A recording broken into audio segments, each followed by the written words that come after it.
آداب، یہ آکاشوانی ہے۔ خبروں کے ساتھ میں ارجمند علی خان۔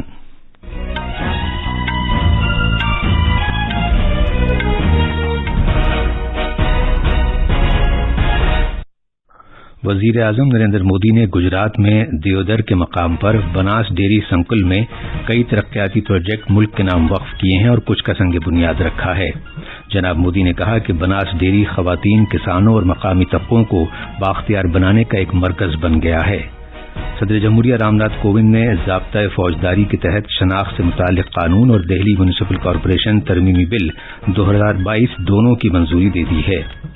وزیر خزانہ نرملا سیتا رمن نے بین الاقوامی مالی فنڈ کی انتظامی ڈائریکٹر کرسٹلینا جارجیا کے ساتھ دو طرفہ میٹنگ کی ہے۔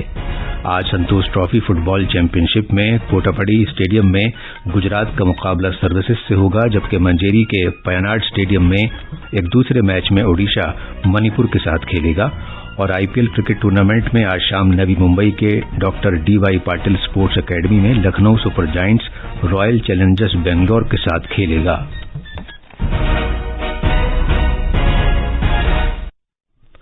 وزیر اعظم نریندر مودی نے آج کہا ہے کہ بناس ڈیری گزشتہ کئی برس کے دوران مقامی لوگوں، خاص طور سے کسانوں اور خواتین کو بااختیار بنانے کا ایک مرکز بن گئی ہے۔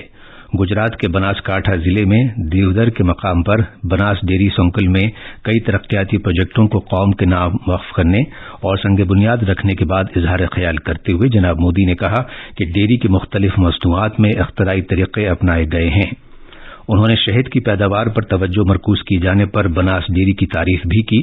جناب مودی نے کہا کہ ان کی سرکار چھوٹے کسانوں کی بہبود کے لیے مسلسل کام کر رہی ہے۔ جناب مودی نے کہا کہ یہاں افتتاح اور قوم کے نام وقف کیے گئے مختلف جدید پلانٹس ہماری روایتی قوت کے ذریعے ایک مضبوط مستقبل تیار کرنے کی بہترین مثال ہیں۔ انہوں نے کہا کہ بناس ڈیری کی مختلف مصنوعات سے بین الاقوامی سطح پر ہماری مقامی مصنوعات کو لانچ کرنے میں بھی مدد ملے گی۔ انہوں نے کہا کہ ہماری دیہی معیشت کو امداد باہمی کے شعبے سے طاقت مل رہی ہے، جس سے آتم نربھر بھارت کے ہمارے عزم کی تکمیل میں بھی مدد ملے گی۔ وزیر اعظم نے بناس کانٹھا کے عوام کو ان کی جانفشانی اور انتھک کام کرنے کے جذبے کے لیے انہیں مبارکباد دی۔ انہوں نے کہا کہ اس ضلع نے نئی ٹیکنالوجی اختیار کر کے اور پانی کی بچت کر کے زراعت میں اپنی ایک پہچان بنائی ہے۔ جناب مودی نے اپنے سابقہ دورے کا بھی ذکر کیا اور بناس ڈیری کی ترقی پر خوشی ظاہر کی۔ وزیر اعظم نے بناس کمیونٹی ریڈیو اسٹیشن کو بھی قوم کے نام وقف کیا۔ یہ کمیونٹی ریڈیو اسٹیشن کسانوں کو زراعت اور مویشی پروری سے متعلق اہم سائنسی جانکاری فراہم کرنے کے لیے قائم کیا گیا ہے۔ یہ تقریباً 1700 گاؤں کے 5 لاکھ سے زیادہ کسانوں کو جوڑے گا۔ جناب مودی نے پالنپور میں بناس ڈیری پلانٹ میں پنیر مصنوعات اور چھاچھ پاؤڈر تیار کرنے کی توسیع شدہ سہولتوں کو بھی قوم کے نام وقف کیا۔ وزیر اعظم نے داما میں قائم کیے گئے آرگینک کھاد اور بایو گیس پلانٹ کا بھی افتتاح کیا۔ انہوں نے 100 ٹن کی صلاحیت والے 4 گوبر گیس پلانٹ کا سنگ بنیاد رکھا، جنہیں کھیمانا، رتن پورہ، بھلڈی، رادھن پور اور تھاور میں قائم کیا جائے گا۔ گجرات کے وزیر اعلیٰ بھوپیندر پٹیل، راجیہ سبھا MP CR پاٹل اور بناس ڈیری کے چیئرمین شنکر چودھری نے بھی اس موقع پر خیالات کا اظہار کیا۔ صدر جمہوریہ رام ناتھ کووند نے شناخت سے متعلق ضابطۂ فوجداری قانون 2022 کو منظوری دے دی ہے۔ اس قانون کا مقصد مجرمانہ معاملات میں اور ریکارڈز محفوظ کرنے کے لیے شناخت اور تفتیش کے مقصد سے مجرموں اور دیگر افراد کی پیمائش لینے کا اختیار دینا ہے۔ اس قانون کے تحت ان لوگوں کی صحیح جسمانی پیمائش کے لیے قانونی منظوری بھی دی گئی ہے جن کی پیمائش لینا درکار ہو۔ صدر جمہوریہ نے دہلی میونسپل کارپوریشن ترمیمی قانون مجریہ 2022 کی بھی منظوری دے دی ہے، جس کا مقصد دہلی کی موجودہ 3 میونسپل کارپوریشنوں کو ایک واحد میونسپل کارپوریشن میں تبدیل کرنا ہے۔ پارلیمنٹ کے بجٹ اجلاس کے دوران یہ دونوں بل منظور کیے گئے تھے۔ وزیر اعظم نریندر مودی اس مہینے کی 21 تاریخ کو دلی کے لال قلعے میں گرو تیغ بہادر جی کے 400ویں پرکاش پرو پر قوم سے خطاب کریں گے۔ اس مبارک موقع پر وزیر اعظم ایک یادگاری سکہ اور ڈاک ٹکٹ جاری کریں گے۔ اس موقع پر 400 راگی شبد کیرتن پیش کریں گے۔ حکومت گرو تیغ بہادر کا 400واں پرکاش گرو پرو منانے کے لیے لال قلعے کے احاطے میں اس مہینے کی 20 اور 21 تاریخ کو ایک شاندار تقریب کا انعقاد کرے گی۔ 20 اپریل کو پہلے دن مرکزی وزیر داخلہ امت شاہ اس یادگاری تقریب میں شرکت کریں گے اور تقریباً 400 بچے شبد کیرتن میں حصہ لیں گے۔ جناب شاہ لال قلعے میں گرو تیغ بہادر جی کی زندگی اور قربانی کے موضوع پر ایک ملٹی میڈیا شو کا بھی افتتاح کریں گے۔ یہ خبریں آکاشوانی سے نشر کی جا رہی ہیں۔ وزیر خزانہ نرملا سیتارمن نے آج بین الاقوامی مالیاتی فنڈ IMF کی مینیجنگ ڈائریکٹر کرسٹلینا جیورجیوا کے ساتھ 2 طرفہ میٹنگ کی اور بھارت سے متعلق اہم امور پر تبادلہ خیال کیا۔ اس کے علاوہ انہوں نے عالمی اور علاقائی معیشتوں کو درپیش مختلف معاملات پر بھی بات چیت کی۔ واشنگٹن میں IMF اور عالمی بینک کی اسپرنگ میٹنگوں کے موقع پر انہوں نے عالمی معیشت پر حال ہی میں رونما ہونے والے جغرافیائی سیاسی واقعات کے اثرات اور توانائی کی قیمتوں میں اضافے سے وابستہ چیلنجوں کے بارے میں تشویش ظاہر کی۔ بھارت کے پالیسی نظریے کی وضاحت کرتے ہوئے محترمہ سیتارمن نے کہا کہ ایک لچکدار مالی موقف کے ساتھ ساتھ اہم ڈھانچہ جاتی اصلاحات بھی کی جا رہی ہیں، جن میں دیوالیہ پن سے متعلق ضابطے اور MSME اور دوسرے کمزور طبقوں کو امداد فراہم کیا جانا شامل ہے۔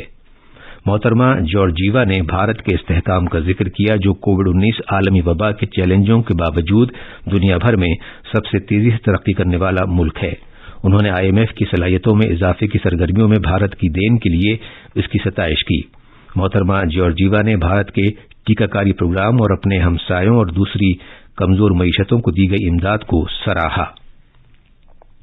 پورے ملک میں ٹیکہ لگانے کی مہم کے تحت 186 کروڑ 72 لاکھ سے زیادہ کووڈ سے بچاؤ کے ٹیکے لگائے جا چکے ہیں۔ وزارت صحت نے کہا ہے کہ گزشتہ 24 گھنٹے کے دوران 16,89,000 سے زیادہ ٹیکے لگائے گئے۔ اسی عرصے کے دوران ملک میں کل 1,247 نئے معاملات کی اطلاع ملی ہے۔ صحت یاب ہونے کی شرح 98.76% ہے۔ ریاستوں اور مرکز کے زیر انتظام علاقوں کو اب تک کووڈ سے بچاؤ کے 192 کروڑ 27 لاکھ سے زیادہ ٹیکے فراہم کیے جا چکے ہیں۔ یہ ٹیکے مرکزی حکومت کی جانب سے مفت فراہم کیے گئے ہیں اور ریاستوں نے براہ راست خریدے بھی ہیں۔ ہریانہ حکومت نے ریاست میں کووڈ کے پھیلاؤ پر قابو پانے کے لیے فیس ماسک پہننے کو لازمی قرار دے دیا ہے۔ ہریانہ کے صحت کے وزیر انل وج نے عوامی مقامات اور کام کرنے کی جگہوں پر ہر شخص کو فیس ماسک پہننے کو لازمی قرار دے دیا ہے۔ گروگرام، فرید آباد، سونی پت اور جھجر کے اضلاع کے لیے یہ حکم جاری کیا گیا ہے۔ جناب وج نے کہا کہ قومی راجدھانی خطے NCR میں ریاست کے ان 4 اضلاع میں اگر کوئی ماسک نہیں پہنے گا تو اس پر جرمانہ عائد کیا جائے گا۔ انہوں نے کہا کہ ہریانہ میں کووڈ-19 کے 238 معاملوں میں 198 معاملے گروگرام سے جبکہ تقریباً 22 معاملے فرید آباد سے ہیں۔